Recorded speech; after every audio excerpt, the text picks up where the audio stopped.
I hope this video finds you enjoying the holiday season. Wow, it's nearly the start of a new decade. Is 2020 the year that you're going to get in shape or create the relationship of your dreams? While about half of us will make New Year's resolutions this year, less than 25% of them will reach the 30-day mark, and only 8% will succeed. Talk about setting yourself up for failure. I don't want you to be a loser in 2020. In fact, I want you to be a winner. And I have some great ideas about how to go about doing that, and also how to overcome the obstacles that will most certainly get in your way. I'm Nikki Green, sexual marital therapist, affairs expert, and the co-founder of the Academy of Lasting Love. And I'd like to recommend that this year you don't set broad resolutions that can easily be misinterpreted. Instead, set a specific goal that really resonates with you. The three main reasons that New Year's resolutions fail is because either they're too vague, or there's no solid plan for how to achieve them, or because they're not really your resolution. They were imposed upon you by someone else, or maybe just society in general.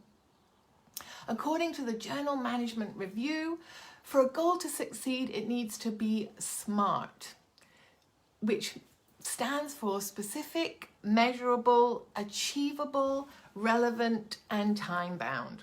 And I'll go into that in great depth in my next vlog, but for right now, using the most common New Year's resolution, weight loss, and as an example, specific means rather than just saying, I want to lose weight, have a specific goal as to how much, how soon, and how you want to go about by doing that.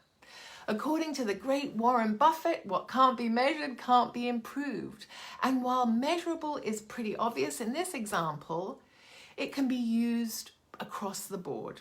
I had a client tell me recently that she plotted the frequency and level of their fights in a journal app designed for goal setting, and she felt that it actually corroborated the fact that she thought the relationship had improved. I told her to ask her partner too. Next, it needs to be achievable. That doesn't mean that they shouldn't be big goals, but they need to be broken down into doable, bite-sized pieces so that you don't get discouraged and give up. Breaking them down into little steps leaves you feeling more and more confident and capable with each new achievement, and more motivated to continue. A relevant goal is one that really resonates with you and that you're doing it for the right reasons.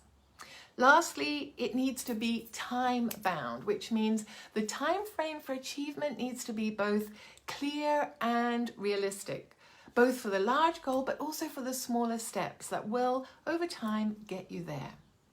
Research shows that people overestimate how much they can achieve in the short term and totally underestimate what they can achieve in the long term, which is kind of a setup for failure right from the start, isn't it?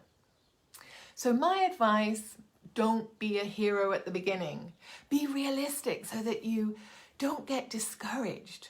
But remember, anything can be achieved by consistency and diligence. I personally think that the reason for such an abysmally high failure rate among New Year's resolutions has something to do with the fact that most of us make them while shooting on ourselves. Look at the way we generally do it. Do we say, I wish to lose weight so that I can wear that flimsy top and look great, or so that I can feel sexy and confident in my body and ready to have some fun? Or do I say, I want to do it so that I can walk up 5 flights of stairs and feel energized and certain that it's giving me that firm bum and shapely legs? Do we heck? Because our minds are programmed towards negative bias, I'd be willing to wager a bet that most of us, the inner dialogue that spurs us to make New Year's resolutions usually sounds more like, I should lose weight so that I won't keep feeling depressed when I look at a picture of myself, or so that I can stop hiding in my loose clothes, preferring a movie and pizza over sex. Or I should lose weight so that I can walk up 5 flights of stairs without feeling like I'm gonna faint. Really, when you think about it, those reasons don't sound very motivational, do they? While our propensity is to be hard on ourselves, it's really important to know that although that might work to motivate us for a while, it's usually only until the main pain that made us make it in the first place subsides, and that tends to happen way before any real goal has been achieved or any new habit has been created. Because research shows that the true long-term motivator is pleasure, it's worth framing it more as what you'd like to achieve rather than what you wish to avoid. Really paint the picture and flesh it out. Try and see the many benefits of successfully achieving the goal. Studies show that writing it down or drawing pictures really helps clarify it and increases the likelihood of it happening.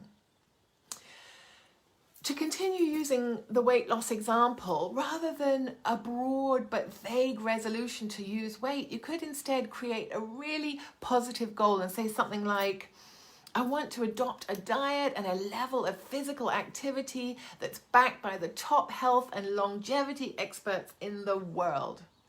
That way, weight loss, most probably improvements in libido too, will just be a happy side effect of the healthier living. While staying positive is important, according to Gabrielle Oettingen from the New York University School of Psychology and author of Rethinking Positive Thinking, Inside the New Science of Motivation, not only is positive thinking not enough, but it might actually be holding you back. Her studies have shown that the more positively people fantasize and daydream about their future success, the less well they do in terms of having actual success. Because they've already experienced it positively in their minds and then they relax, she says. These positive fantasies are helpful for exploring the different possibility for the future, but they are a hardship when it comes to actually putting in the effort and energy that wish fulfillment actually needs. They sap energy. She suggests instead that you temper the positivity with realism. Fantasize about the goal, but recognize what the obstacles are and have a plan to overcome them. She's developed the acronym WOOP, W-O-O-P, to remember this by: wish, outcome, obstacle, and plan.